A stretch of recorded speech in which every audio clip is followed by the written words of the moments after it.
Yeah, and I think it's interesting because on the flip side of that is there's a lot being said about some of these places, even with the lack of information. I think one thing that was happening when I started building Machankura out was when you Google is Bitcoin banned in whatever country in Africa, there would be an article that says yes, Bitcoin is banned in Namibia, yes, Bitcoin is banned in Nigeria, so on and so forth. But all of these articles were a misinterpretation for something that was once said by the central bank or whatever else, right? So most of the central banks in Africa have said, "Oh, we don't want the banks doing business with Bitcoin companies," right? But that's not a Bitcoin ban, right? You could still build a Bitcoin wallet. You could still do whatever it is you want to do in any country. And as a consequence, these articles kind of made it harder to actually have certain conversations with local businesses in these countries because then they read the articles that misinterpreted what the central banks were saying, and I'm like, oh, okay, cool. But now I think each region kind of is coming out more and more and actually fixing the misinterpretations here and there. No, perfect. I mean, again, the similarities, because when I was talking to Roger, he told us that China never banned Bitcoin, as we understand here in Brazil, as American understand. Like, some guy in the government say something, but it was never implemented as a legislation and this sort of things. Yeah. But we cannot like double check it, and we don't have people inside that we can talk that easily. So, well, welcome, man. Very nice that you're here. Hola, thank you for having me. Yeah. Let's start from the beginning. I mean, probably here people in Brazil don't know who you are, like your history before Bitcoin. Like, give us a little bit of context of where you from, how it was to grow up, like the problems that Africa faced with money. Like, give a big background so people understand all the rest that we are going to talk about it. Okay, cool. So I'm Kgothatso Ngako, a South African software developer. I grew up in a township called Mamelodi. And yeah, so I went to the University of Pretoria to study computer science. And yeah, I grew up as a rapper during my teenage years. If you don't know what Mamelodi means, it means the mother of melodies. And so yeah, music is a big part of life. Mamelodi is actually one of the regions or towns that originates the genre called Amapiano today, right? But we called it Bakari back then, and then now it evolved into what is Amapiano today.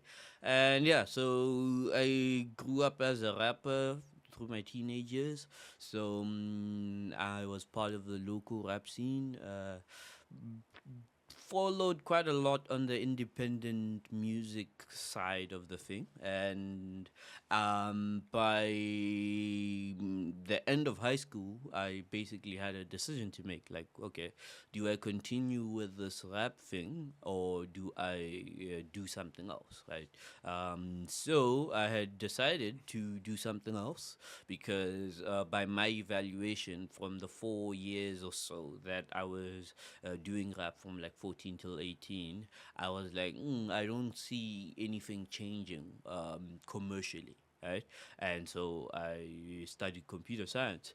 But then, during first year, something did change. And the change was that rap was slowly, but over like a short span of time, became the biggest genre in South Africa. Right?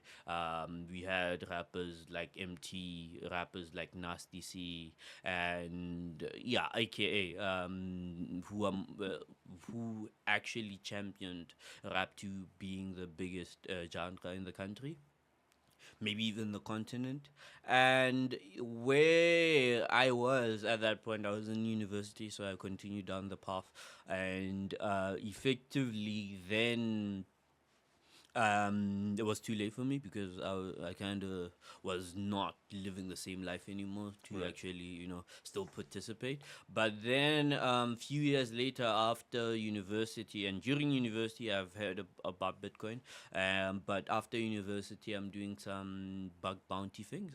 Well, maybe around the last year of university, and I get a bug bounty for like $1,000, and then I'm offered the payment in either PayPal or Bitcoin, right? And that was effectively the first time somebody had approached me with that question, and yeah, it was like the Morpheus moment where Morpheus presents Neo with the red pill or blue pill, right? And yeah, I looked at all the options. Okay, what is this Bitcoin thing? What can I use it for? I also didn't have a PayPal account, so I did a similar analysis for PayPal. Oh, what is this PayPal thing? What could I use it for?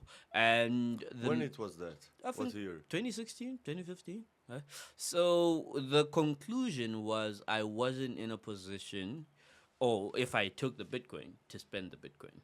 Right? There were no shops that I'd go to or whatever else that would accept the Bitcoin. Right? But on PayPal, I could at least buy some albums off of Bandcamp. Right? As I said, I'm a huge music fan. So I took the PayPal option. So in this scenario, a version of the Matrix, Neo takes a blue pill, and then the Yeah. dream ends. Right? But then 2017, what happened is the bull market. Basically, it was everywhere in the news, and I was like, wait a minute, I've heard about this Bitcoin thing. I was presented with the option of getting this Bitcoin thing, and yeah, then I was like, wait, this is 10 times more valuable than it was when I was offered the payment, and yeah, there I decided to figure out what it is and how it works, but also how to find the next Bitcoin effectively, because that was also one of the biggest talking points at the time. Litecoin, Monero, and whatever else is your favorite shitcoin. And effectively, what concluded there was a huge use case for things like Litecoin, for things like Monero, because at the same time, on-chain fees were very high. And if you were introducing someone to Bitcoin, you probably wouldn't send them Bitcoin on chain. Well, but at the time, the only way to send Bitcoin was on chain, and the fees were relatively high, especially for the rand value of the transfer. So I would send people crypto via Litecoin or whatever else, and yeah. Then fast forward a bit, 2018, bear market starts. That was the quickest drop I think I've ever experienced in the Bitcoin price, January 2018. And I was like, wait, there's probably something I didn't get out of this whole thing. All of the shit coins I held lost all their value. Binance has a dust page where if you own a token that has lost so much value that you cannot trade it on the exchange anymore, they will allow you to trade it for BNB, and then hopefully you have enough tokens in accumulated value for you to trade BNB for Bitcoin, right? And yeah, so that was another slap in the face. I think they added that in like 2019 or something. And yeah, so 2018, 2019, I'm reading up on Bitcoin. I'm like, okay, what is this thing? End of 2017, the conclusion was, of course, 7 transactions per second, blah, blah, blah. But then I'm like, there's something else that's giving this thing value.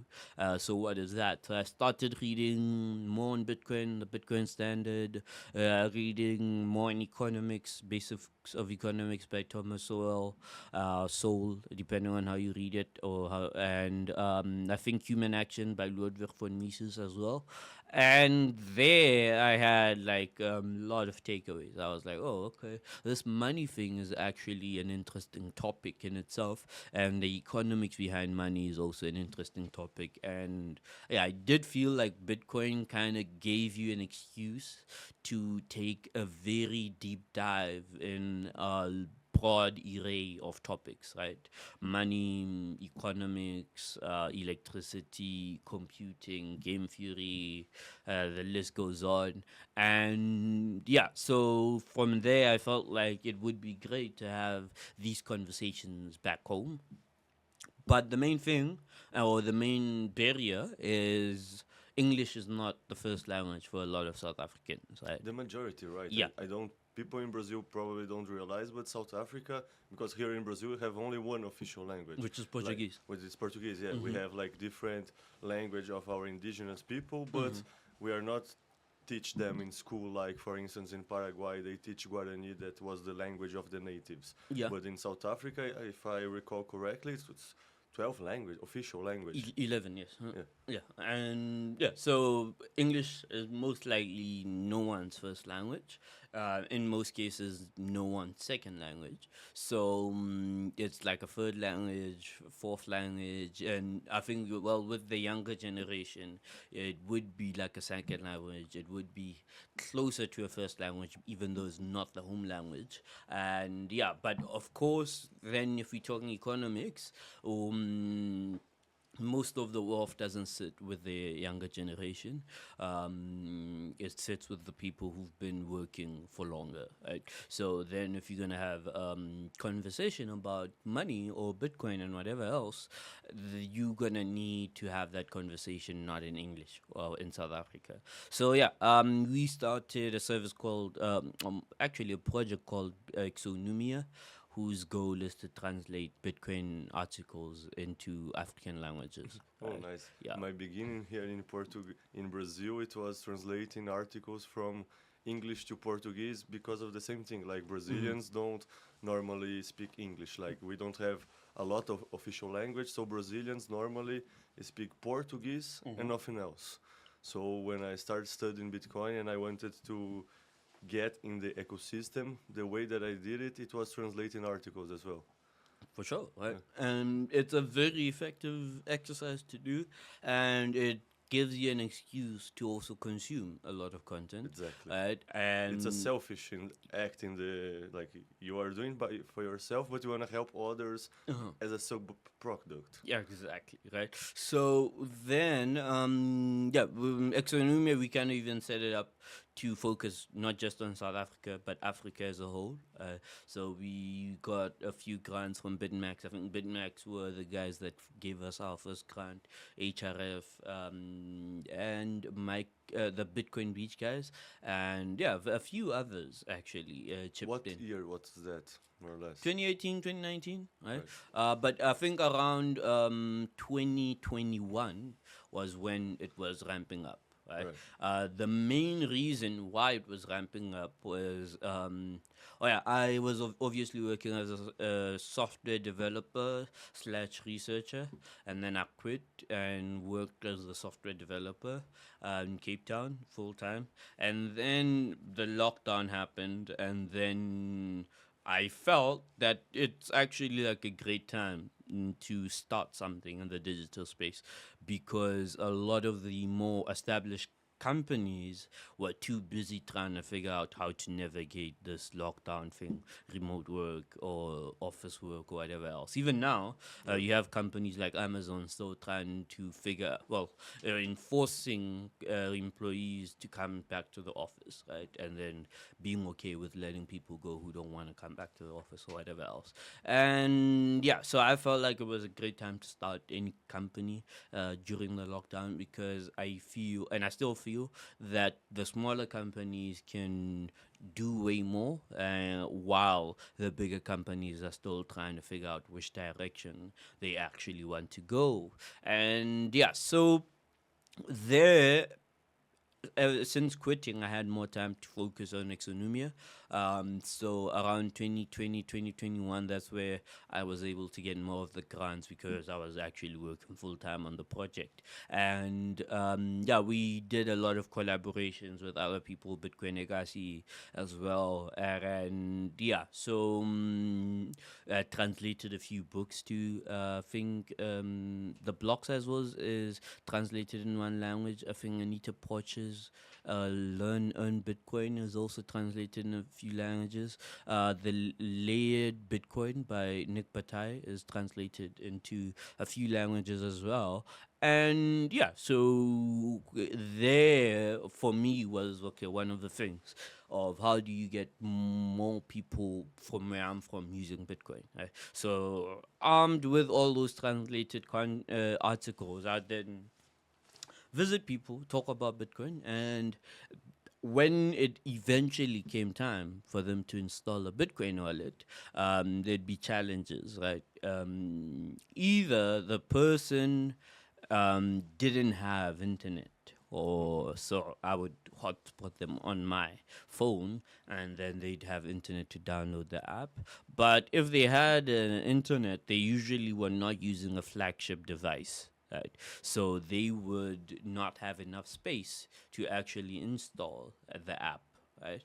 And it's very hard to get people to delete Instagram or WhatsApp or whatever else, and all for the purpose of trying out this app they're being told about. And then the third issue would be if that person didn't use a smartphone, right? So there was then the need for another project that I started, which is called Machankura. Right? Perfect, man. That's a great intro. And before we dive deep in Machankura, that we're going to do also, of course, us Brazilians don't know a lot of things about the economic situation in South Africa, how is like don't know the banking system, like the economics in general, the like, and not even only South Africa, but the rest of Africa, and like in other words, what kind of pain you guys faces there about money? Okay, well, first and foremost, I think one of the most important things to understand is South Africa's history, right? With apartheid and minority rule, the whites having ownership of the economy, and all of these different wars, blah, blah, blah. Nelson Mandela coming out 1994, democracy, so on and so forth, right? So, effectively, a lot of the South African economy is still modeled around that history, right? Because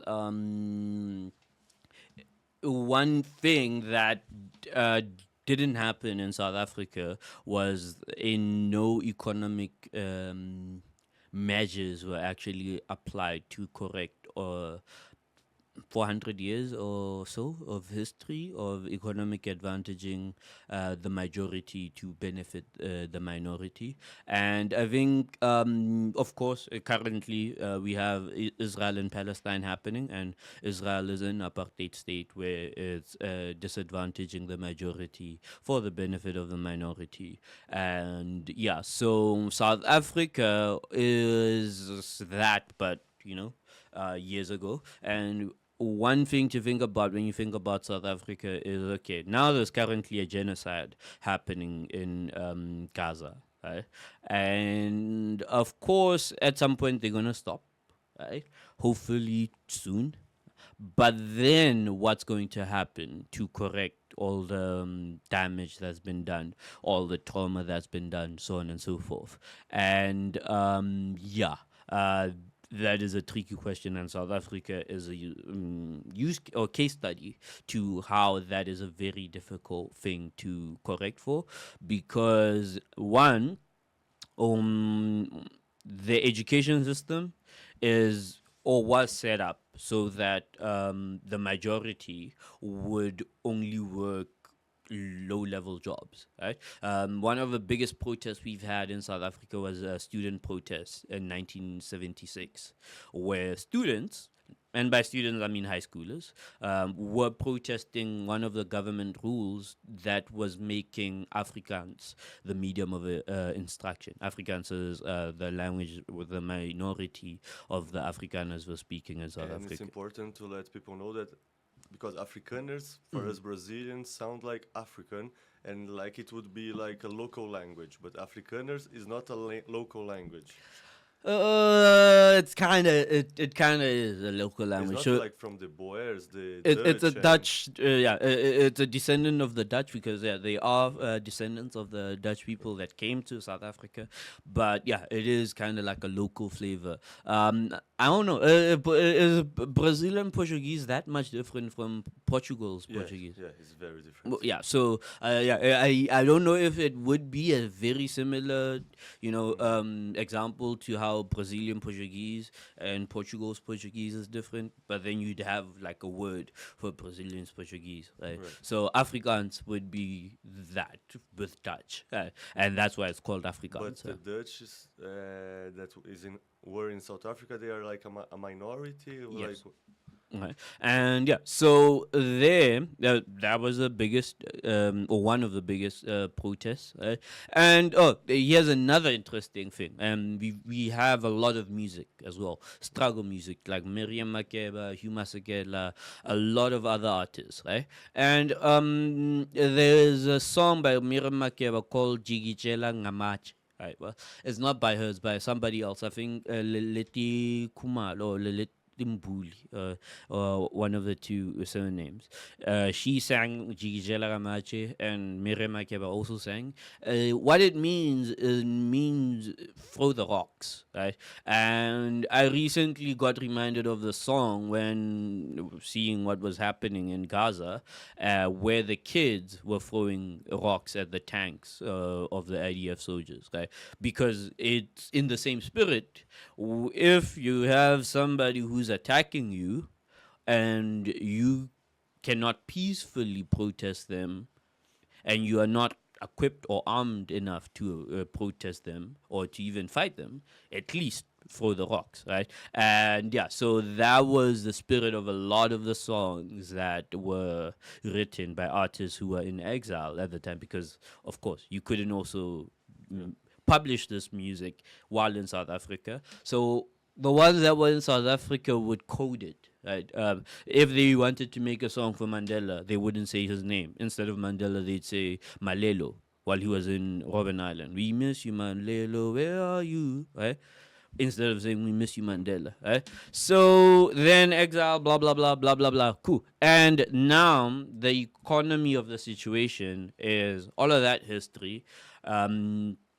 A government that implemented education policy to keep the majority in positions where they cannot work or they're not expected to even work middle management or upper management, where they are expected to work lower level tasks. Were trained mostly to be able to receive instructions, but nothing more. So teachers, nurses were a big thing. Police were a big thing. Gardeners, craftsmen, and whatever else. And we still had engineers. We still had lawyers, so on and so forth. But even if you did manage to study and whatever else, it was very hard for you to actually get a job that required you to be like upper management, middle management, or anything like that, because it was enshrined in the state. Right? this even nowadays or like before '94. This was before '94, but ultimately there hasn't been any corrective measures for that. So it's something that even if you go to South Africa today and spend a few weeks, a few months, you'll pick up. You'll see that that is still happening. Right? So yeah, that is the history of it, and the economy of the situation is still, the townships are still there. The townships is where are set up to be close enough to the city that black people can easily travel to the city, work in the city, and at night leave the city. Right? So Cape Town, I think, is the worst place with regards to the townships, because the townships are a little further away from the city due to the fact that Cape Town is coastal. Very weird. It's coastal in a corner, right? So it's coastal on the left and coastal on the right, and then it pushes out. So the townships had to be a little further from the city for apartheid to actually work, the geospatial planning to actually work as they intended. And it's the other funny thing, right? And it's not funny; it's funny in a dark sense. Right? Was you realize that people generally want to pick very livable places, right? Like naturally, like no town planning or anything. Societies of people or civilizations of people were generally mm, build villages, towns, or whatever in the most beautiful, livable places, right? So then with apartheid, when the minority comes in and finds all the prime real estate already inhabited, what do? Oh, okay, let's move them, right? Let's. South Africa had removal. I forgot what the legislation was actually called, but people and townships were created, so people had to be moved from these areas into the townships. Right? So yes, there were black people living in prime real estate in Cape Town years ago. Some of them colored years ago. In Pretoria, same thing. So they had to be moved and put in the townships, put in the Bantustans to effectively allow the minority to then own prime real estate, right? Which is the same thing happening in Gaza because, the Palestinians are the owners of prime real estate in that place. And if you want to bring Israelis in and Jews in, and you have a program that any Jew in the world could come and claim land, for them to actually get prime real estate, you have to kick somebody off. Or pay somebody off, and obviously nobody's being paid the market value for their prime real estate when it's minority rule. So blah blah blah. But anyway, with that being said, nothing has been done to correct that. So, actually, something is being done in the South African sense where you could apply for a program to say, okay, cool, your family was moved off of this land, so on and so forth. But most of it is geared towards the chiefs, right? So if you could, if your family was part of a royal family and whatever else, because it's also very hard for you to have like documentation outside of the structures of your family being royalty. So most of it is actually done for the royal families. And today, royal families and chiefs are still recognized in the South African constitutions. But I have a wild theory about that, which is effectively African culture is always moving, right? We are not static. That's why we always keep inventing new languages. Well, not anymore, but we used to. That's why there's so many languages across the continent, so many tribes across the continent, so many clans across the continent. And what I believe, it's my opinion, it's not a fact, is that if you wanted to conquer a people and the people kept moving and you made laws against certain people and you wanted those laws to stick, you would take a snapshot of the landscape and say, there's 11 tribes, there's 11 languages in South Africa. And the legislation is that the ranking system, they had a ranking system. Whites on top, Indians, coloreds, and then blacks, right? So then... Indians as Indians from India? Yeah, South Africa has the most Indians outside of India, and specifically Durban. Oh, right. Right. Yeah, Mahatma Gandhi was also in South Yeah, I Africa. remember this passage of Gandhi history, but I didn't know like why he was there. Like there's a big, because both were British colony and this sort of thing. Probably, I don't know. I should probably look it up. My ignorant response would have been spices, but of course, that's too ignorant to be the reason. Yeah, but South Africa still has the most Indian, or Durban to be specific, the most Indians outside of India. And yeah, so the ranking was whites, Indians, coloreds, and blacks, right? So if you are a minority ruler and you wanted to actually keep this implemented, what you want is to make a snapshot. And what they did is also effectively group them in different areas of the country, right? Zulus here, Sotus here, and they call those Bantustans. Cool. And what else happens? Okay, now we need to fast forward, so I'm not gonna give it any more of the history. So generally, even now today, people still talk to each other, create new culture, create new forms of music and whatever else, but a lot of the economy is still in the white minority ownership, right? I think 98% of all the land or something like that, and a majority of the farmerland as well, or something like that. And yeah, so on top of that, there's espionage, right? Because we had electricity issues, not for any other reasons outside of espionage, if you ask me. I could be wrong, but I doubt it. And at the same time, we are not discussing what we should be discussing as a country, right? We are not focused on the problems we need to be focused on. Because I don't think we need the political system to correct any of the issues we have. Effectively, there's enough work to be done and there's enough youth to do the work that needs to be done, but all of that is slowed down by politics and slowed down by you start your job as an intern, and then you do junior, and then you become middle management, or you become senior, blah blah blah. And yeah, we just need more young people in positions where they can make decisions and say, oh, as a 20 something year old, I'm 30, but as a 20 something year old, I would want to do 1 2 3, right? And there use up all that energy and all that youth for them to figure out if they could actually do it, right?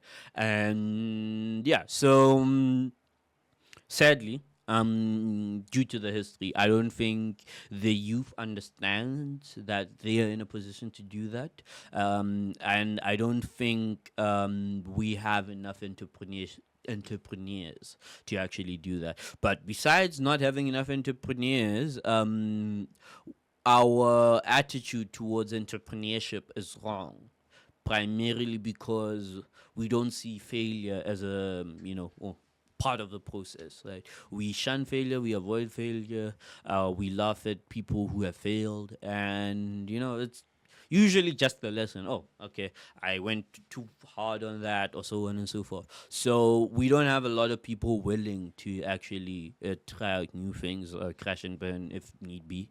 And as a consequence, well, otherwise, talent that is there, the talent that is there is very well paid relative to other South Africans, right? So you may find the guy who's right to be a co-founder or a founder of whatever else is working a very well paid job, and they are too comfortable to actually try out the things that they need to try out. And yeah, so I feel like that is one of the dynamics of South Africa today.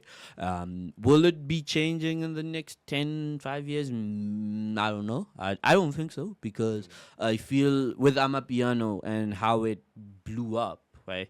We had the opportunity to actually see what it would look like, what the South African future would look like, because Amapiano was this very rough, very independent, very do it from the back room type music that actually usually sounds best if the guy did it from his mother's back room, right?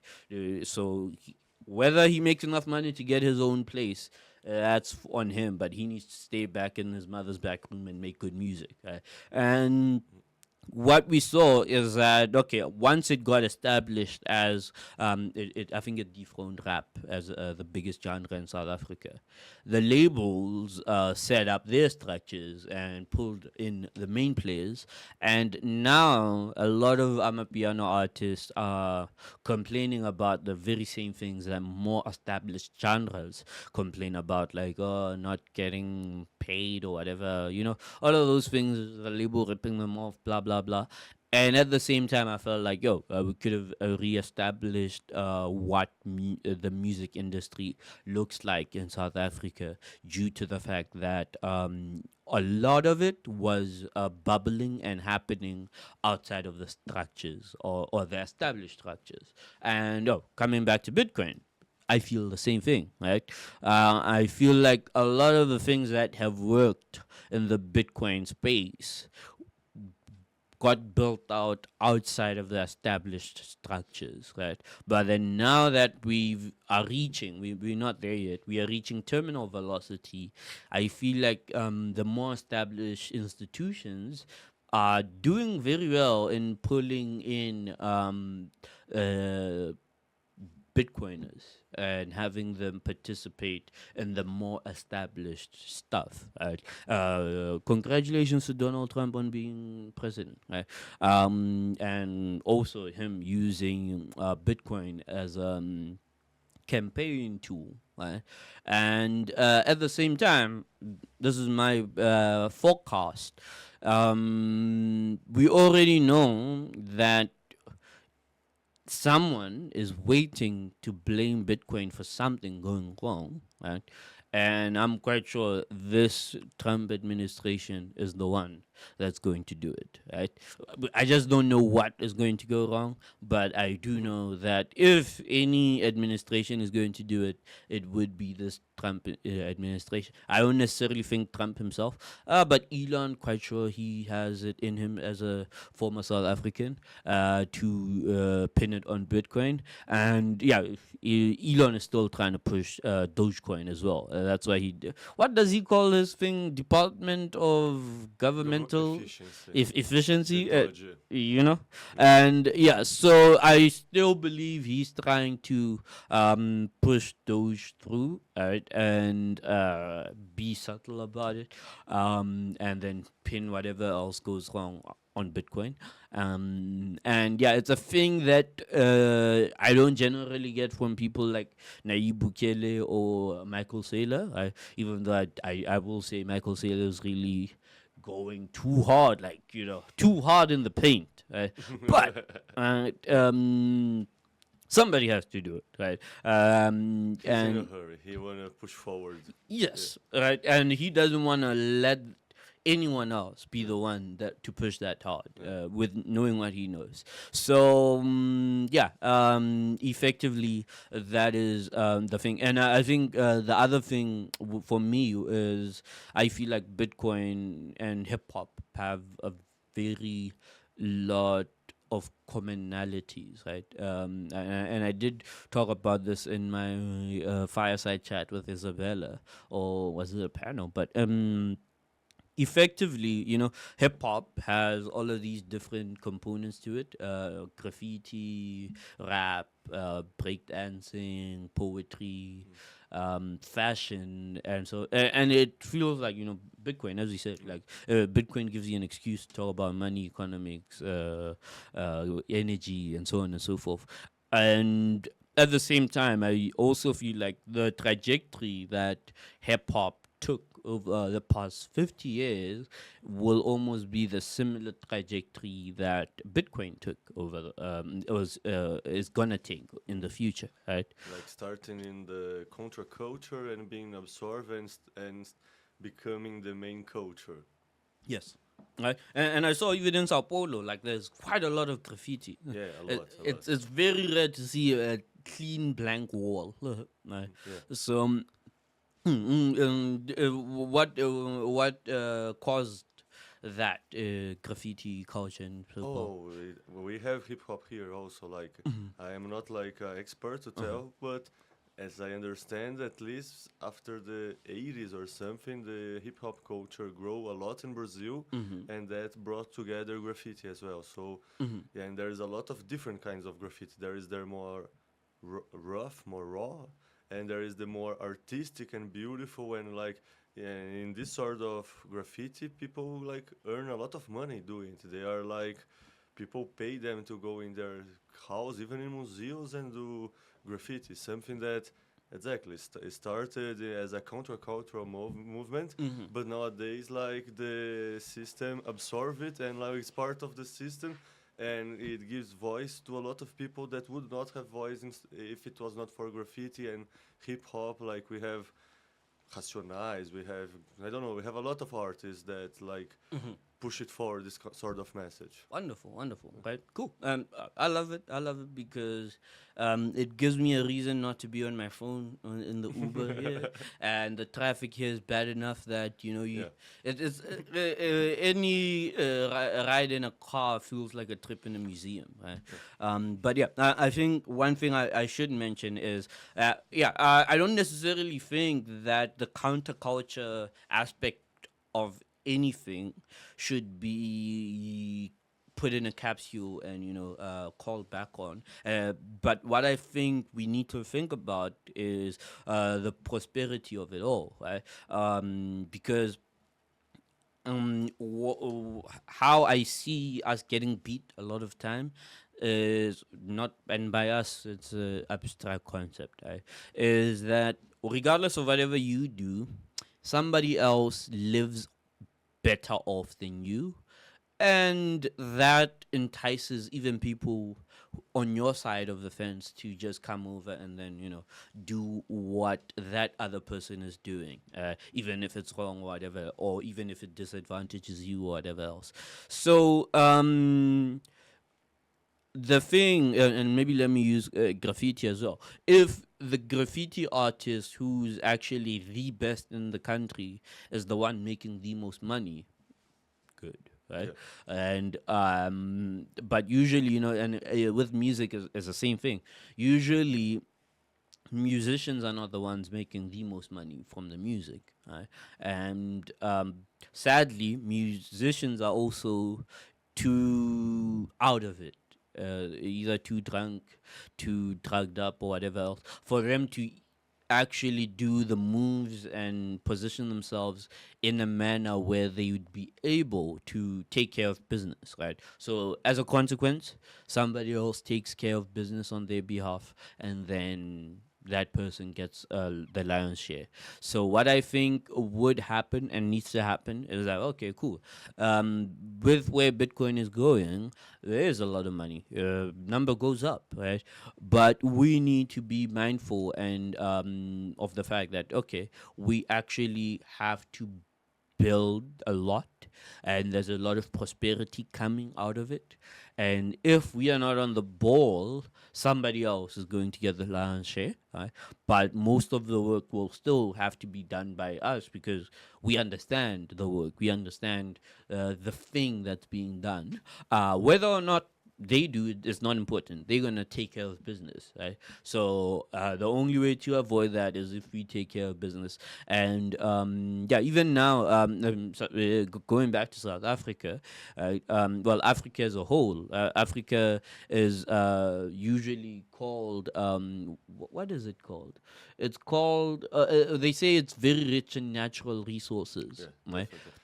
In my previous life before Bitcoin, I am a geologist. Like I study like how ore deposits were formed. So South Africa says South America and in Europe. And I mean Africa, everyone knows in my field that there is a lot of it's very rich, like very rich in natural resources, definitely. Yes. Yeah. Yes, but it doesn't translate to rich living, right? No, it's the opposite. Yes. It's like if foreign companies go there and do coups and these sort of things to retain control of the commodities. Exactly. Right. So I feel like, okay, we need to be ready, and it doesn't matter. Like even if Bitcoin number goes up, if we are not on the ball and actually working towards what needs to be worked on and positioning ourselves correctly, Bitcoiners may end up being the most impoverished class of people in the world, right? And yeah, so what else? We talk about a lot about Africa and South Africa as like a contest, what's happened and how it is now. But I think we could put a bigger zoom lens in what happens with money there, like for Yeah. people, Okay. like what's hard to use money in the day by day in the townships for different classes of people and classes in the language of them, of course. Okay. This sort of things and how Bitcoin helps them. Okay. Yeah. So this is where I just plug Safer Dean's the Bitcoin Standard. Okay. Should I start in the past or start in the present and go? Okay. Your choice, man. Okay, let me start in the present. The Bitcoin Standard, blah blah. That's the plug. You can Google it and find it and read it and whatever else. So in the present, right, each country has a currency. Let me talk about South Africa first. The South African rand used to be backed by gold. And I think it also used to be as valuable as a dollar. But today, $1 gets you 18 South African rands. So you could do the math on that. That's how much it lost value. And in sovereign Africa, we have Namibia, Lesotho, Botswana. Namibia, Lesotho, and one other country. I forgot which one. Oh, Swaziland. That have a currency pegged to the rand, right? 1 to 1. Namibia calls it the Namibian dollar, and I feel like they should just call it the Namibian rand. But that is just my opinion. So, effectively, what you need to understand is we were able to transact with each other because they were also kind of on the same banking infrastructure. We were able to transact with each other as if we were making local transactions before September. Right? And then they made the stupid rule that said transactions between South Africa, Namibia, South Africa, Swaziland, South Africa, Lesotho need to go via SWIFT. Right? So now a transaction that would have taken maybe like a day, maybe instant in some cases in South Africa to Namibia, now has to take a number of days because it's still going to go to New York or wherever the SWIFT node is set up and then come back to get to where you are sending it. And it doesn't make sense because the currencies are still pegged by to the South African rand, so it makes sense to me why they would run on the same infrastructure.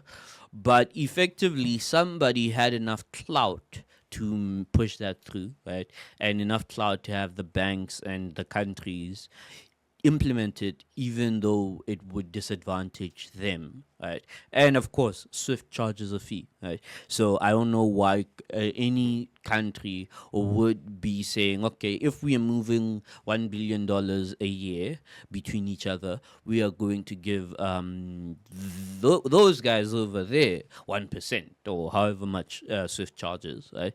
So effectively, that is the thing with money in Africa, right?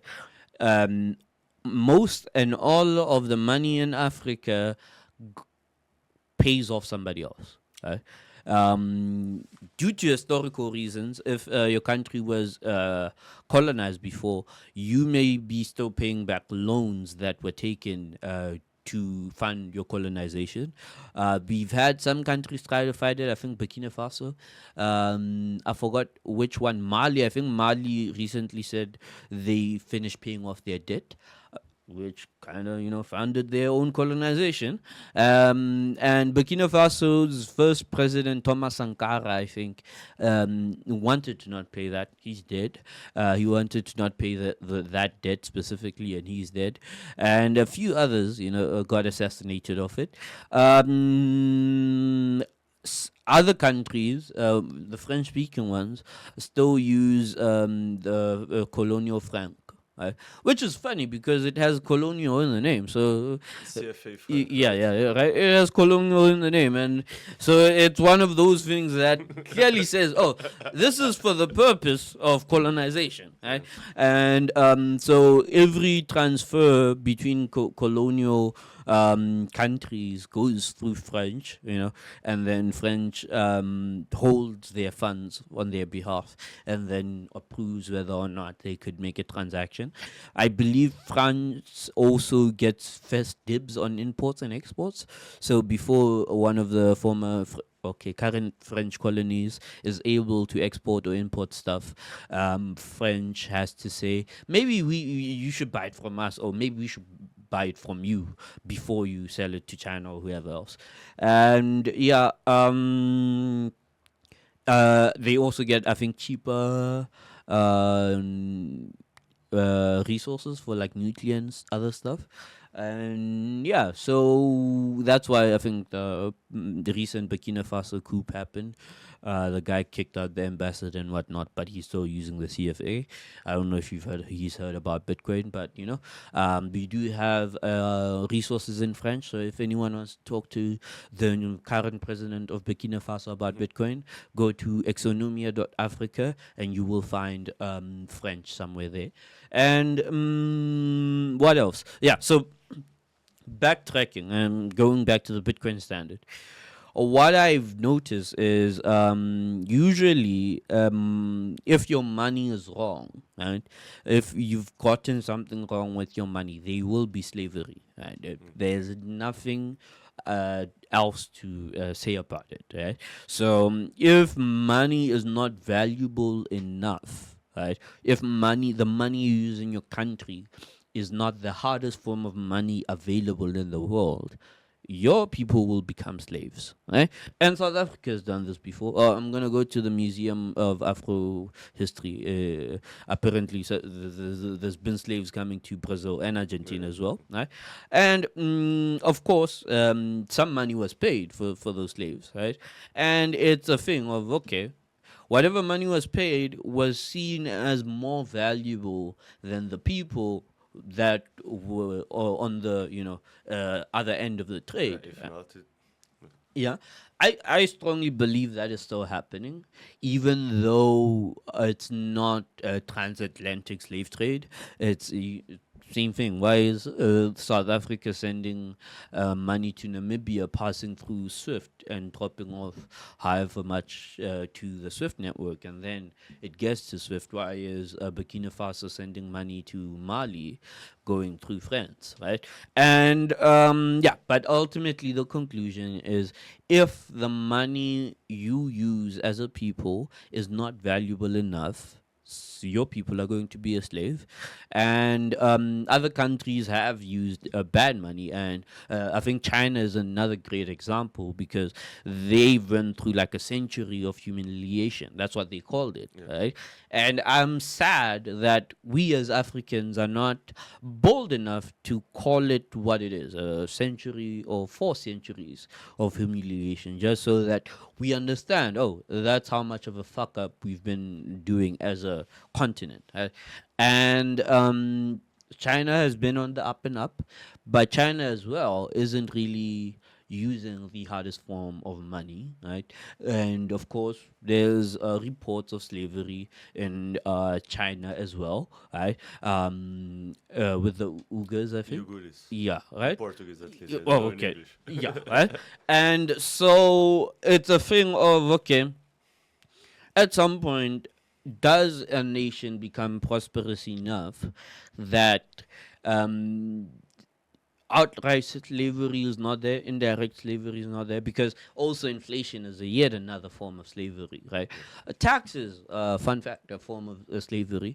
If anyone reads up on what is a South African colonization and all the laws that were implemented, one of them was the hut tax, right? So it was the first form of property tax in Africa or in the world, probably. Right? So if you had a hut, oh, and this is the reasoning they did it. Right? So of course, well, whatever the colonizers found, right, they needed a way to incentivize people to work. Right? So okay, let's tax them. Right? And of course, they were not gonna pay you in whatever form of money you fought. It was valuable at the time. Maybe they would, but because they did defeat you in a war, but and took your money. But anyway, so they needed a way to incentivize you to work, and you've already lost the war and they've already took your goods, so you own nothing.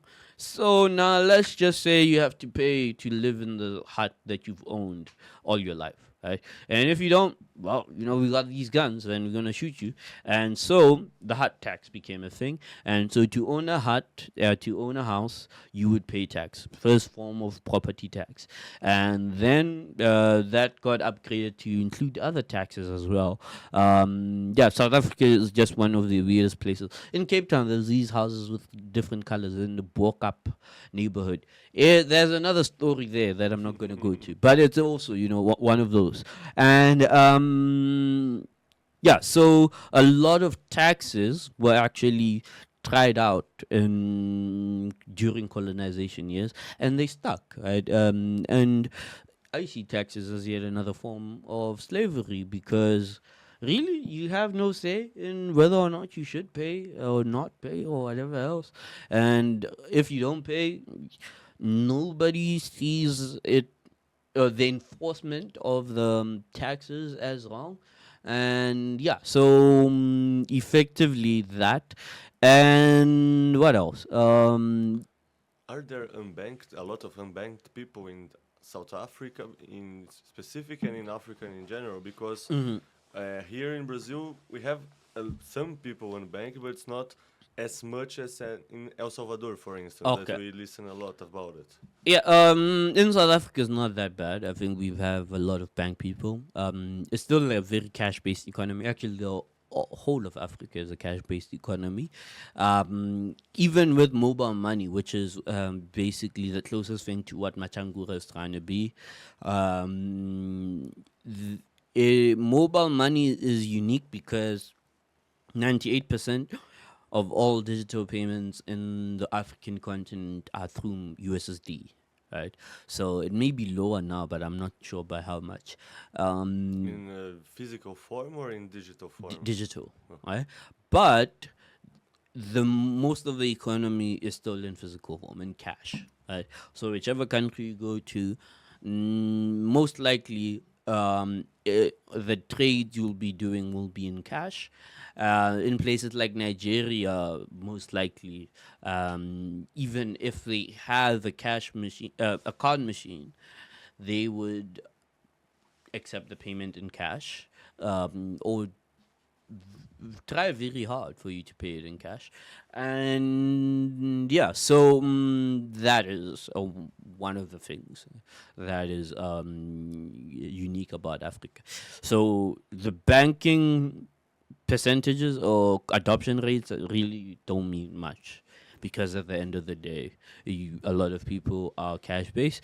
And also in countries like Kenya, where mobile money adoption is very high. I don't know how much, but a person is more likely to have a mobile money account than a bank account. So, but even there, they would be more likely to use, I think, mobile money than cash, but still. What do you mean by mobile money? Like a PayPal account instead of a bank account? No, the telecoms run mobile money account. Right. So Yeah, like so the credit in your prepaid cell phone, but it's worth money. yeah, but it's not the credit in your account. It's something else. It's like a token pegged 1-to-1 to the local currency. Right. Yeah. Oh, perfect. Yeah, I'm not sure, but I think we don't have that here in Brazil. Somebody was telling me that even USSD is not that big in Brazil. No, not at all. Oh yeah. So Yeah. I don't know, was it you or somebody else? I don't remember Oh, telling you okay. that, but yeah, Yeah. here we, yeah, USD. I mean, people know that's the best form of money compared to our fiat real, but it's not like people look this sort of accounts. Like we don't have that option. So if you don't have the option, you don't even know you can, so you don't. Yeah. Basically. So mobile money started out in, I think, if you ask me, was it the Philippines with Gcash in around 2004? But I don't think it became as notorious as it is today until it was done in Kenya by Safaricom with M-Pesa, right, in around 2008. And I think after a year they had like over 1 million users. And yeah, but what makes mobile money work is the understanding that since most of the economy is still cash based, you're gonna need a very easy way for people to on ramp and off ramp onto your system, right?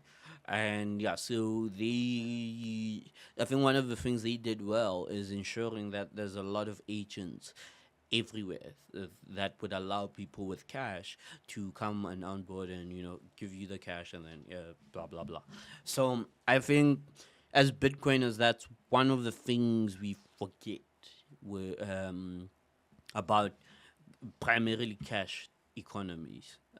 That you don't need to integrate with a digital payment platform. You just need to set up your cash on ramping, off ramping infrastructure and have it work well. But at the same time, I think what we misunderstand about the agent network, because from personally, from how people talk about M-Pesa agents, mobile money agents, you would think it's just a random Joe who's sitting on a corner with stall and all they do is mobile money. Yes, they are there, right?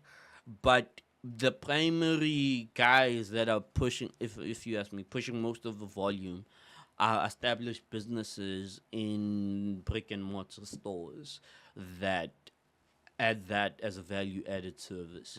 And why they're good at doing that is because they are most likely to stay open during business hours than the guy whose only job is to do mobile money on and off, right? But of course, there's a few star agents that just do that. And but from a business perspective, the brick and mortar store, the corner store, is most likely to stay open during business hours, and people know where to go to get the things that they need. Oh, fun fact! If anyone is listening to this, only the Bitcoiners. If you're not a Bitcoiner, please stop listening. And especially the Bitcoin companies, you guys at Bipa too.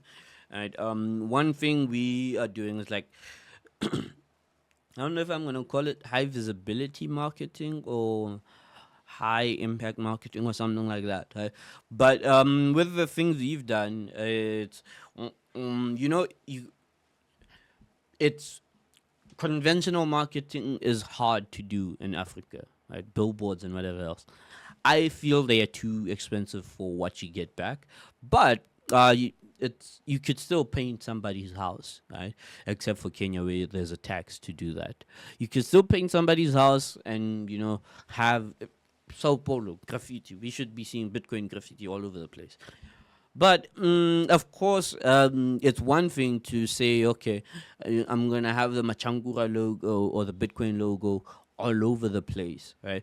But then it's another thing to say, wherever a person sees a Bitcoin logo or Machankura logo or Bipa logo, they could walk in and give somebody cash and then get Bitcoin in return, right? Or they could walk in and pay for goods and services using Bitcoin, right? So with what we've seen and what we're trying to build out in South Africa, that is one of the main things. So your branding isn't just an advertising thing. It's almost a call to action, right? Well, as soon as somebody sees a Machankura logo, they should say, oh, I should be spending some Bitcoin. Oh, I should be buying some Bitcoin or something else, right? And yeah, so I think a lot of mobile money branding understands this. That okay, if there is a guy who has a stall as a mobile money agent, as soon as a person sees that stall and sees the mobile money logo, they should go there and either on ramp or off ramp. Right? Yeah. So, is high visibility billboard branding good or great? I don't know. Maybe. Yeah. But is a call to action or having your logo and having your branding synonymous with a call to action better? I feel so. I could be wrong, but yeah. So now it's a good time to understand what Machankura is. What's the idea behind? Like, when did you guys start doing that? What's the pain you guys trying to address? Like, give me the 5 minute pitch about it. Oh yeah, so 5 minute pitch. Machankura is a service that allows people to send and receive Bitcoin. Right? And what do? We run a custodial service that has a text interface that a person could dial into, *833#, and then the telecom keeps a directory list with all these numbers and says, "Hey, wait, who runs a 833 service?" And then they see us on the directory list, and then they forward the user request, and then the user, once we get it, we respond with the initial menu, and then the user sees the menu, says, "Oh, I want to do option 2," and then so on and so forth. So we, from the point the user dials *833#, we would have a live session with the user, and if the user doesn't give us input in 20 seconds, the session ends. If we don't respond in like 5 seconds, the session ends. And yeah, so basically that's the spirit of the service. Oh, our input is limited to 160 characters. Yeah, and yeah, that's the spirit of the service. So, but I mean, here in Brazil, the majority, I would guess 99% of people that have a cell phone has a smartphone. In Africa, it's not the same. That's why doing by text is better. Yeah. And as I said earlier, it's probably not a flagship smartphone, so they're probably not able to install yet another app. They may not have internet where they are, even though they do have a smartphone. So how you should think about it is, when you're in the city in South Africa, internet access is good, but every block you move further from the city, internet is bad. Right? Multiple reasons. Back to geospatial planning. So you take a group of people and you put them in a very small area to use up space in the most efficient way. So it's all clustered and too many people there. And a lot of mobile networks struggle with having too many people in a very small space. Right? It could be done. We have the technology, but the economics of the situation is, these are people who don't even have 2% of the ownership, or maybe let me say 5 to be gracious about it. So why are we gonna make that type of investment to put that much infrastructure there? So yeah, the person may not have good enough internet to use your app in the area that they live. They will have like Wi-Fi at work maybe, and then yeah, so it's one of those things where, okay, how do you make it easier for a person to always use your payment thing, right? So payment is two-party activity, sender and receiver. So for the receiver to accept the payment, they need to believe that they will be in a position to spend the payment at a later time. Right? So if a person doesn't think that, at a later time they will be able to spend this payment, they will not accept it. Right? And if you are sending a payment and the person you're sending it to needs something that they don't currently have to accept the payment, you will fail to make that payment, right? So cash is usually great at payments because it goes from one person with the physical cash needed for the transaction to another person without the physical cash needed for the transaction. And all this receiver has to do at a later time is the same exercise. Oh, I got this cash. Do you want it? Okay, cool. Here you go.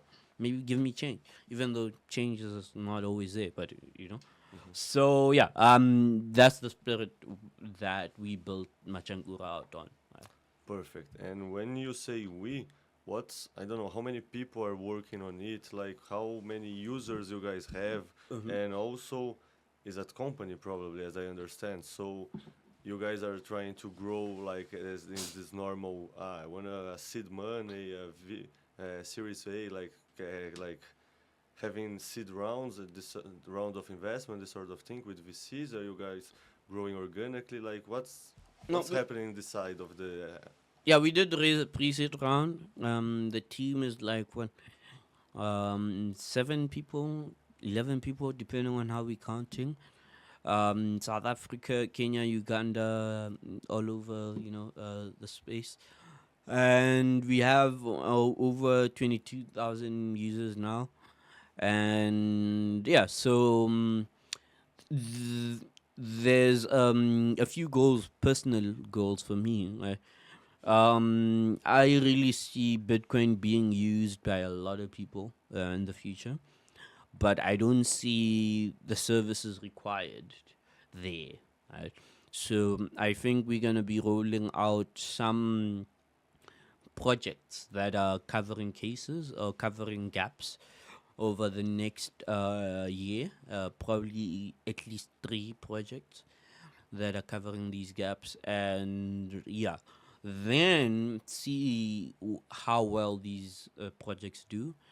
One of the gaps I saw, because this is what we do, right? Because to get our volumes up, we want economic transactions. So we want people spending Bitcoin for bread or whatever else, right?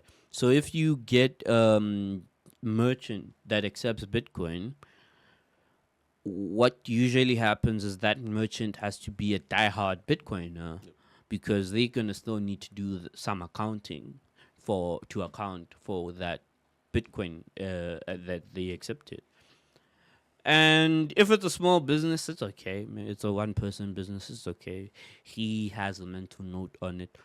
But if it's like a bigger business, it's not okay. So that's where we get companies like Money Badger or Crypto Convert, or Money Badger, formerly Crypto Convert, that come in. Companies like Bitrefill that come in, and they settle the bill in rands, but they accept your Bitcoin.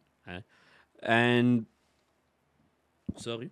So, but what I want is for a business to be able to just accept the Bitcoin and understand that the accounting will be handled for them, because all it is code. There's really nothing more you need to account for Bitcoin outside of code.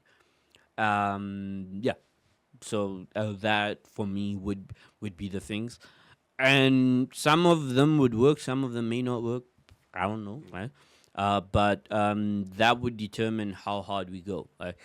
Because one thing we do as Bitcoiners is we onboard people, and people generally stick around for the speculative nature for Bitcoin, right? Oh, Bitcoin is at over 80K, 82,000, is it? Yeah, today it was 82. Yeah, it's probably 83,000 Crazy. now, right? And but over the past 4 years, the Bitcoin price was crab walking, right? And then how are we keeping the users there, right? So yes, we could. It still works. It still works as a speculative asset, right? But I feel like Bitcoin is something that could feature more prominently in our day-to-day lives, right? And the question is, why hasn't it, right?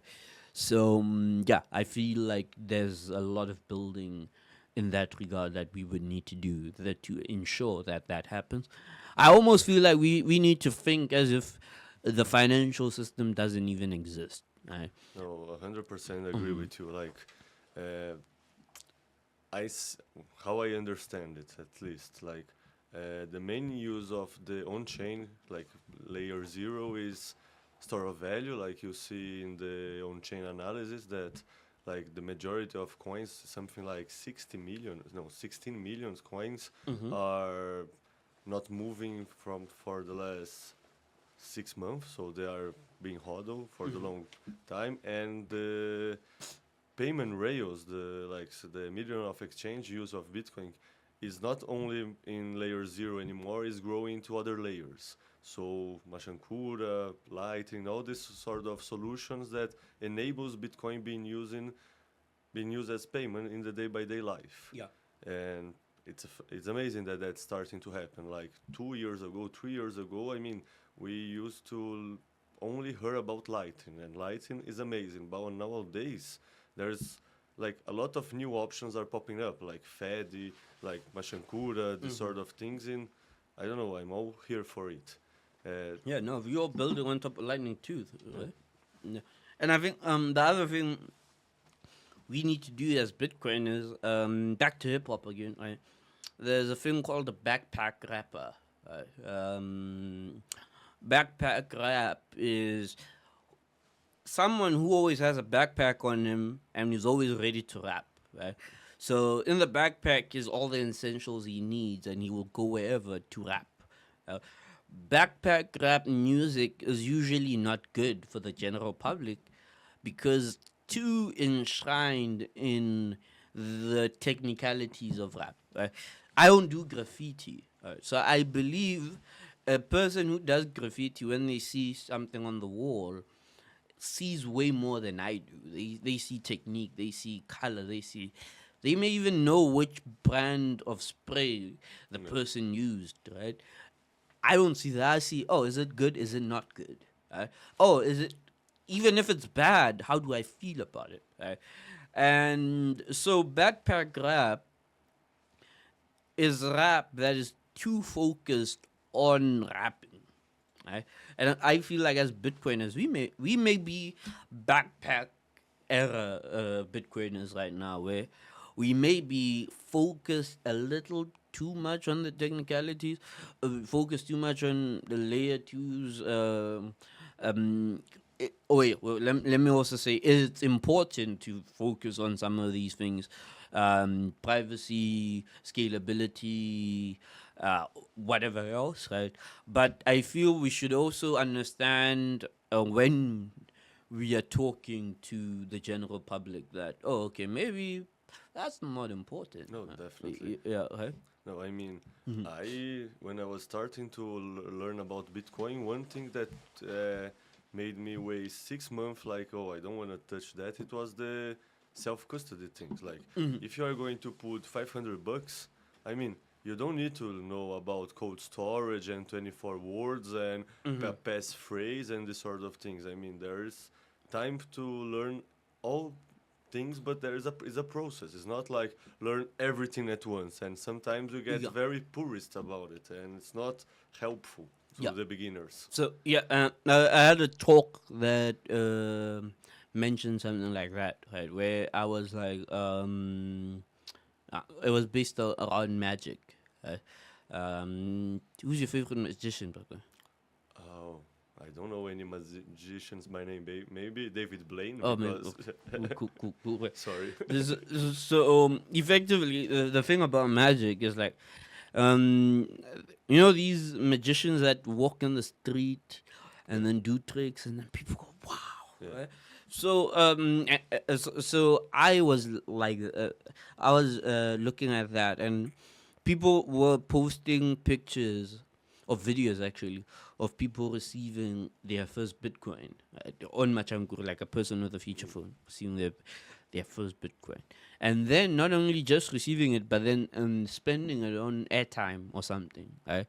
And then then they had this look on their face when the airtime came in, like, wow, we did that. Is that Bitcoin? And I feel like, myself included, first Bitcoin transaction was stressful, self-custodial, whatever else, double checking, blah, blah, blah, blah, blah, blah. And I feel like the focus on the technicality takes away the magic. Right?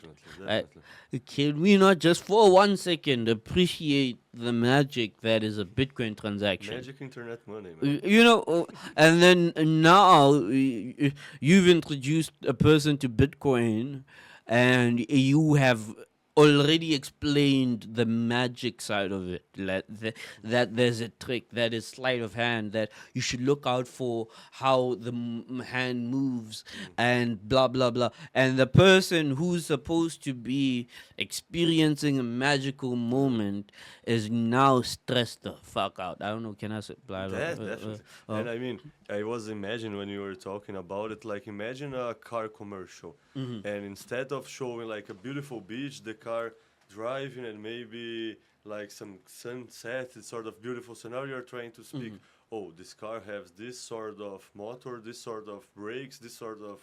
I mean, no one would buy a car by that. You Not show just that, emotions, you see, they show you videos of how they tested the car and all the tests that it barely passed. Right? And you see how much damage that the crash dummy took and all of these things, right? Which are really not the best way to sell. Yeah, definitely. So yeah, but yeah, so what else? What else is it? What else? I know that there is a community, like a Bitcoin beach in South Africa. I don't remember the name. Bitcoin Ekasi. Ekasi, exactly. Yeah. What it is? What is happening there? Oh yeah, so Bitcoin Ekasi, I'm not a part of it, but because I have to specify it because a lot of people think I am because of how much I talk because about it. Like, it's what I was talking about. Like we don't have any information about South Africa, so you are the South African guy. Yes, Everything that's happening in South Africa, it's on you. yes, but so Bitcoin Legacy is like community project. It's been running for over 10 years, probably 15 years at this point. And what they do is teach kids how to surf, right? So that they keep them off the streets and give them something positive to do.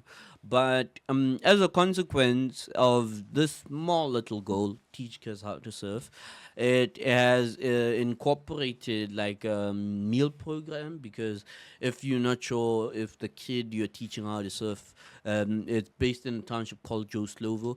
Joe Slovo is one of the struggle heroes who fought against apartheid. Look him up. And so it's a previously disadvantaged community. And so if you're going to teach these kids how to surf, you may not know if they had a meal on that day or not, right? So they incorporated like a feeding program into it. So before the kids go surfing or after they go surfing, they also have a meal. They've incorporated a homework program so that, okay, the kids can also have somebody help them out with homework.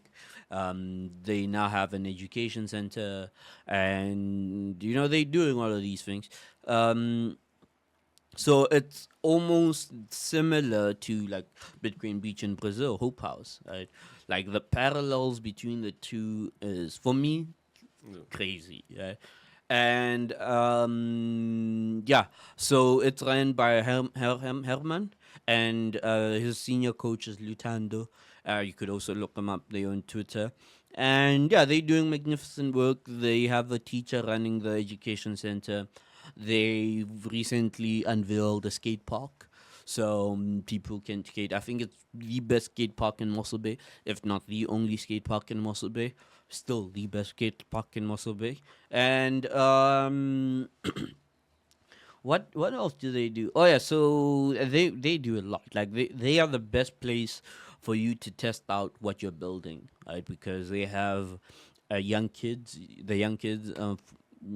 preteen kids using Bitcoin on a day-to-day, old people using Bitcoin on a day-to-day, because the teacher's also old. I think the teacher had almost retired, or had already retired, and then they part of the program. And so that is, I think, Bitcoin Ekasi in a nutshell. We are co-organizing a conference in Cape Town with them, called Adopting Bitcoin, and we're gonna be in Cape Town, I think January 24 or January 26, one of the two. And then after the conference, we are gonna have a road trip to Bitcoin Ekasi.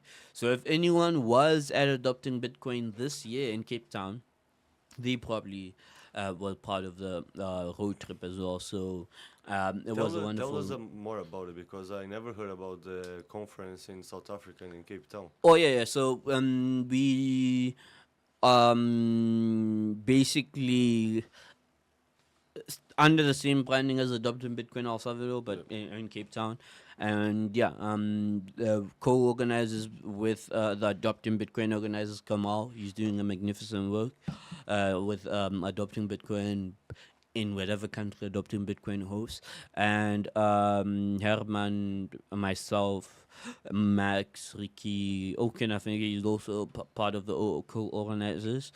And yeah, so we effectively focus on presenting Bitcoin to non-government organizations, right? Private institutions in South Africa, to say, oh, these are the benefits of Bitcoin, and this is why we think you guys should use it. And yeah, so we bring speakers from all over the world to highlight why Bitcoin is good. We had Magat Wade there last year. We had Jasper from Kenya, Fossil Fuels for Africa, there last year, this year. We had Craig Rowe, the guy who developed Sparrow. He was there this year, and he's going to be there again at the next one. And Karel van Veek, the guy who built out Money Badger, and formerly known as CryptoConvert, he's there. And the Pick and Pay CTO, the guy who actually approved on one of the biggest grocery store chains in South Africa accepting Bitcoin, is going to be talking as well. And yeah, so that is Adopting Bitcoin Cape Town. Oh, very nice. So it's in January. January.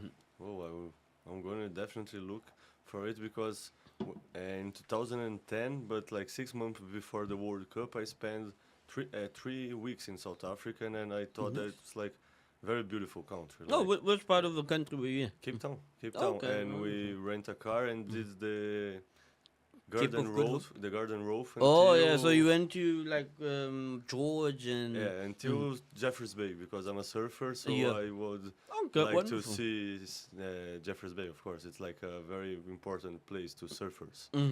Oh no, you should definitely come and surf with the kids in Mossel Bay as well. Yeah? Huh. No, definitely. It sounds very interesting. I don't know this year because my honeymoon is like 2 months after, so I don't know if I have more time. But Touche. even next year because I mean, Bitcoin is growing. As I understand, Bitcoin in Africa is growing as well. Yeah. So probably it will keep happening, right? Oh, but first and foremost, congratulations on the honeymoon, man. Oh, thank you, Hope thank you have a very wonderful much. time. Yeah. Well, I normally end the podcast asking my guests two questions. The first one is anything that we leave it behind that I forget to ask you, and you would think it's important, and you would like to show some lights on it. Oh yeah, well, somebody wanted to know if what is this? It's possible to get Machankura in like Brazil, or what would it take?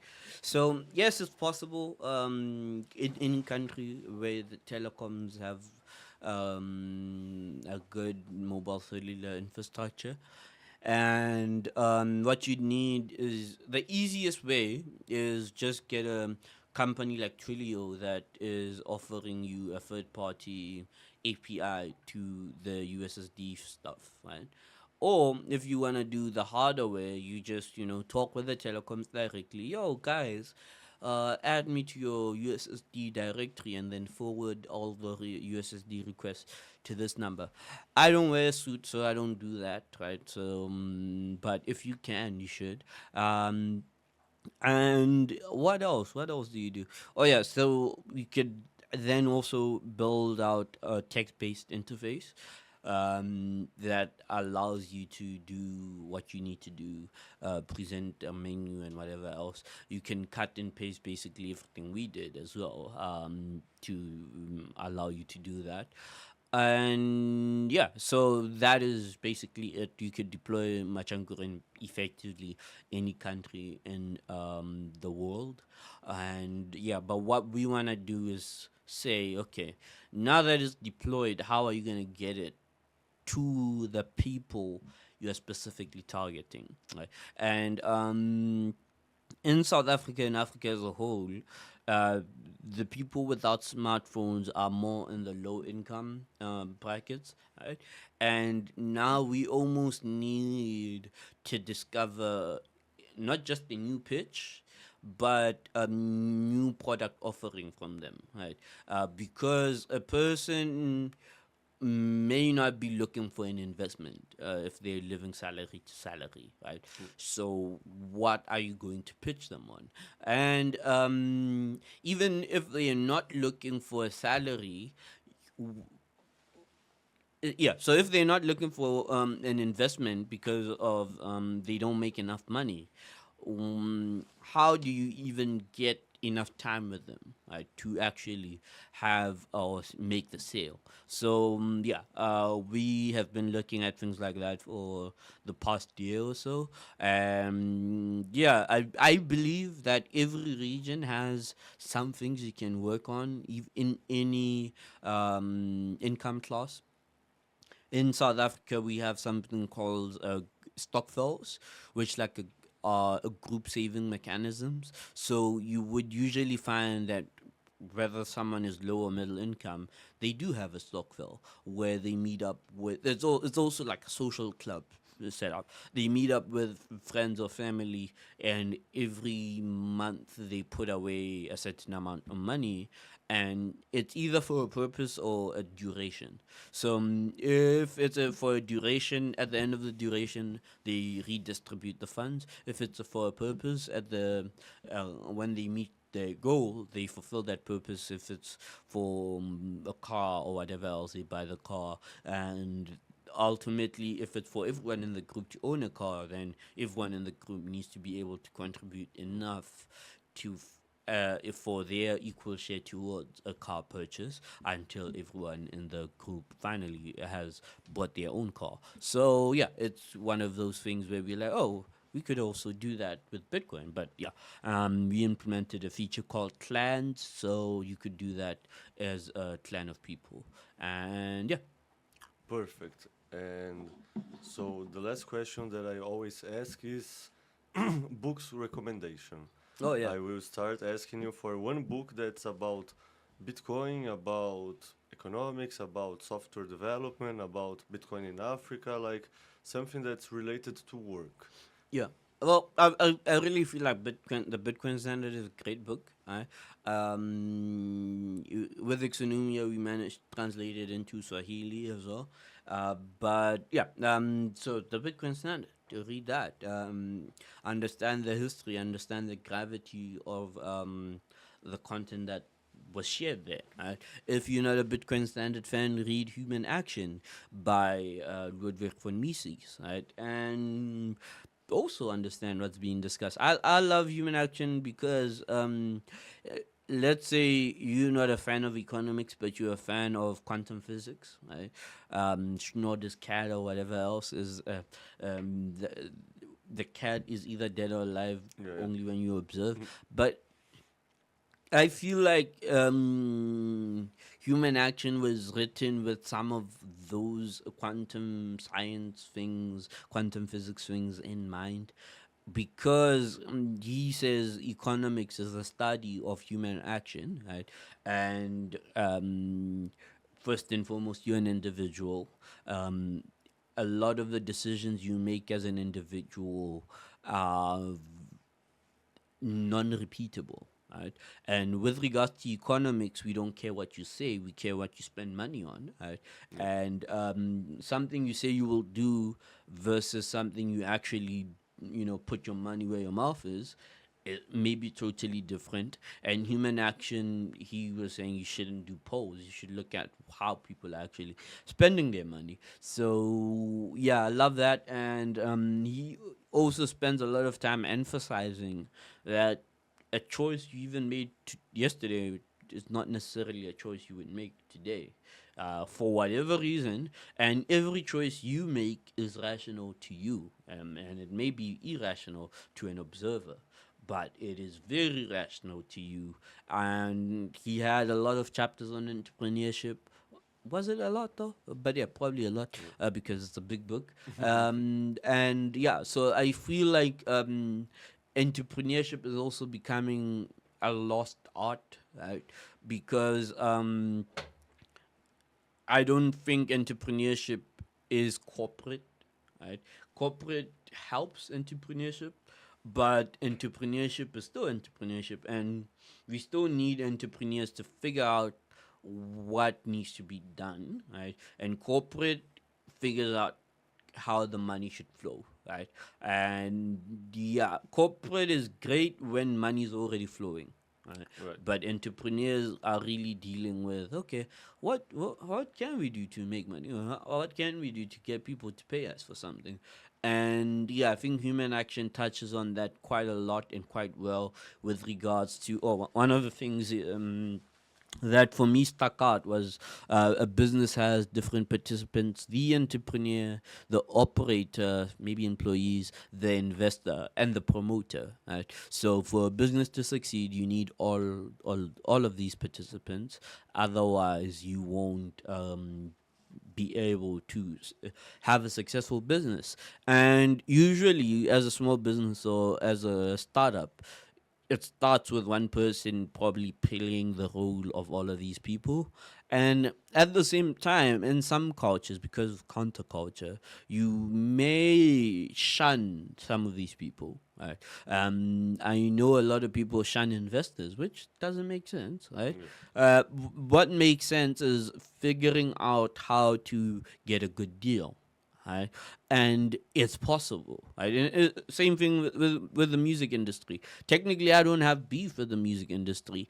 I just feel like it's weird that a lot of musicians have bad deals with the music industry. But as I said, a lot of the time musicians are too drugged out or drunk to actually handle their own business. And when somebody else does handle your business, you are going to be getting the short end of the stick, right? And so, yeah, promoters as well are very important. If you look at a lot of businesses may offer a great service.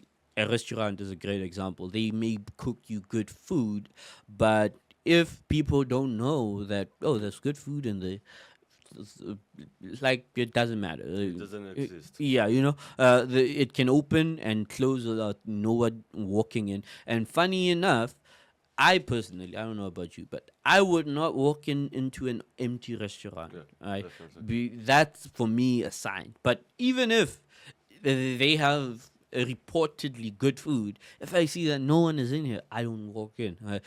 But you need a promoter, and some promoters may figure out, oh, we need regulars that just sit there. Just so that there's someone in the restaurant, and yeah, cool, okay, whatever you order, it's on the house. Just sit there and eat. If you are slow eater, it's even better. Just sit and eat, right?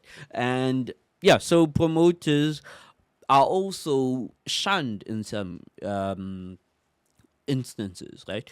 Whether it's digital advertising, whether it's advertising, the word has to get out somehow. Right?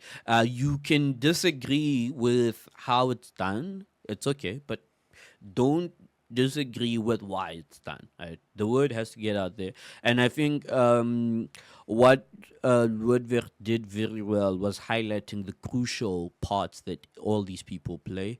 Operators are generally people who know how to make it systematic. Like, oh, okay, guys, when we leave this kitchen, clean everything so that tomorrow whoever is opening the kitchen can just set up and then not have to worry about cleaning up. Right? And operators are not necessarily entrepreneurs, right? But entrepreneurs are also not necessarily operators. Some people may be great at knowing what the idea is, but Elon Musk is probably one of the best entrepreneurs in the world, but most definitely the worst or one of the worst operators in the world. And he needs great operators around him once he's done the entrepreneurial thing of identifying that, oh, Twitter is a great purchase, right? Let me get what he should say, Twitter's a great purchase. Let me get somebody else to run it. And so we cannot shun Elon Musk for being a great entrepreneur, but I will shun him for being a bad operator. And he also should understand that, maybe my operator skills are really not that good and I need to get somebody else to take over from me. And so I don't think we are having these discussions enough. Brazil, South Africa, BRICS, we part of the same cult, effectively. But BRICS only is great if entrepreneurs do well, right? Who's the Brazilian president? Brazilian president Lula. Okay. The squid, remember? I don't know, man. I'm sorry. Right? So whatever Lula, Ramaphosa, Putin, and Xi Jinping decide to do doesn't work unless there's entrepreneurs doing things, unless we figure out, okay, in South Africa, this is what we need to do, and we have visa-free access to Brazil. Okay, cool. I can come over here whenever I feel like. It's a 9-hour flight. It's not too bad. It's like overnight when I'm coming and overnight when I'm going back, but I land midday. But anyway, it's not too bad. So I could come learn from you guys. You could come that side, learn from us. Surf in Jeffers Bay, and learn from us, and then at the end of the day, there should always be lessons. We should say, okay, cool. This works in Brazil. There's a lot of hip hop culture flourishing. There's a lot of fighting culture as well. There's a lot of benefits to these two. Let's incorporate that back in South Africa. In South Africa, there's a lot of dancing culture and new music culture, right? And all of this for me is very important. And sorry to say this about El Salvador, but I feel like these are things missing in El Salvador, right? And at the same time, I'm so positive about El Salvador because everyone is positive in El Salvador, right? I'd like to see more culture in El Salvador. And they can and they should create never before seen culture. Right. A lot of people think culture is historic, but no, it's really whatever the people like. It's organic, it's live, it evolves with time. Yes, right. And I feel they may be one of the very few countries who have a clean or as clean as could be slate, right? Where now they're like, okay, cool. What do we do? And what do we build? And what do we start? And so I'll be in El Salvador next week for adopting Bitcoin to see what culture is bubbling up there. Right? I'm already seeing Sao Paulo has great culture, right? And El Salvador over the next 10, 15 years, as more and more people visit it, they need to leave El Salvador and say, nah, we are playing. We need to, do more. Because at the same time, we should ask a question of why is no other country making Bitcoin legal tender correctly? Because Central African Republic tried, but they did it. Yeah, it was weird. The worst way you could do it, right? And at the same time, back to Michael Saylor, if the MicroStrategy strategy works, why is really no other company doing it? Publicly traded company, right? And so one of the other things about culture is showing why and how you do it, right? So at the same time, Bitcoiners have a culture of not showing, which is important. Upside is great, right? But understand how to show, right? Understand how to put a display, and the display doesn't necessarily bring physical harm to you. Like some of the graffiti, you can tell, wow, that cost a lot of money to put up because it's on a very high building, tall building, or in a very hard to reach place. And the dollar value of putting the graffiti there must have been very high, but now that it's there, the value returns. But it's a display that was worth putting there, and the person who put it there put out money, and technically there's no physical harm in them putting out their money. So I feel like that's another thing Bitcoiners need to learn, that there's been wealthy people in history before, wealthy classes of people in history before, and they didn't have to live in fear of well, maybe they did, but they applied mitigations to it, and I feel like we should. We are more paranoid than the other people that had money before. Like in Brazil, there's a lot of people that have Ferraris and this sort of thing. They walk with a big watch, and they are not that afraid as Bitcoiners are, for instance. I understand what you're saying. Right, and so if we don't get or win over that paranoia, over that fear, whatever number goes up to is useless, because now you have a gun and you're afraid to use the gun.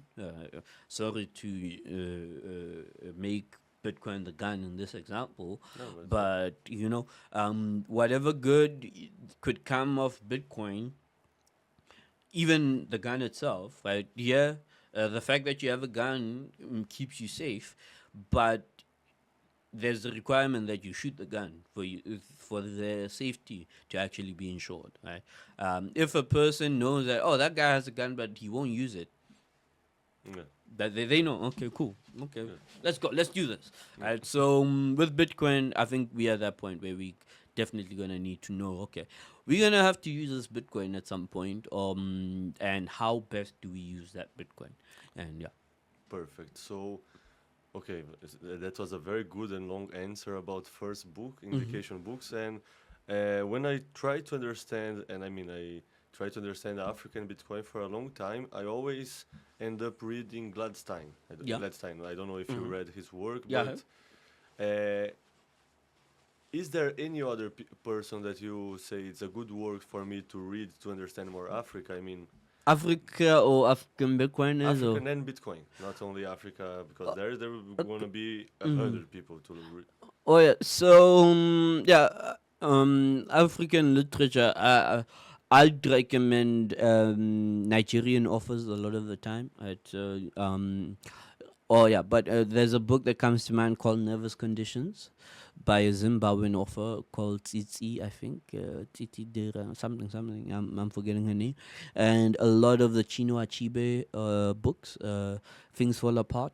But my personal favorite, if you want to understand Africa, is Ben Okri. It's called The Famished Road. It's a trilogy. And it's, for me, when number goes up and gets to my own personal number, I'm going to call him up and say, yo, Ben, I'd like to turn your book into an anime. And for me, it's so what he does, he follows the story of a kid, a spirit child, right, who is part of a gang with other spirit children, and their whole shtick is that they don't want to be born, right? So they do everything but be born, right? So they could be ran through a full-length pregnancy, and then it will be a stillbirth. So he visualizes it in a way whereby they sit at the edge of life and the spirit world and jump into the pit where the spirit world goes into life, and then they get one of their friends to pull them back out. And then the book follows one of these spirit kids who decided that, you know what, let me just be born and see how this life thing is. And the other spirit kids feel betrayed, and they're like, wait a minute, our gang doesn't do that. We never get born. So they spend the rest of his life trying to get him back. And he's born from a poor family who's poor because they tried by all financial means to have a child, and now they have this child whose ties to the spirit world is trying to get him back. And regardless of the poverty that they are in, now they're gonna be poorer because they have to do a lot and spend a lot of money to keep this kid alive, in health and in spirit and in all of these different forms. So when the other spirit kids try to get him, he can see both worlds, right? And so the book kind of jumps back and forth. His father's a great fighter. It's a book that highlights the need for champions. Yeah, for me, it just gets a lot of stuff right, right? And yeah, so I highly recommend The Famish Road. With regards to Bitcoiners, or I think hip hop, man. I think listen to rappers. I don't think there's anyone writing about African Bitcoiners well now. I'm also even not writing well about the stuff that I'm doing. So, but whether it's South African, Nigerian, Kenyan, whatever else, you can at least get a better understanding of where the youth mindset is from rap. And yeah, so African Bitcoin is not that much different from the international Bitcoin. Everyone is trying to use it to improve their future, right? And yeah, so that's pretty much it. Well, thank you very much, man. It was Hola. very nice to talk with you. It was an honor. Thank you for having me, man. Awesome, man. Wow, I don't even know how much time it passed, but it passed flying by. Yeah,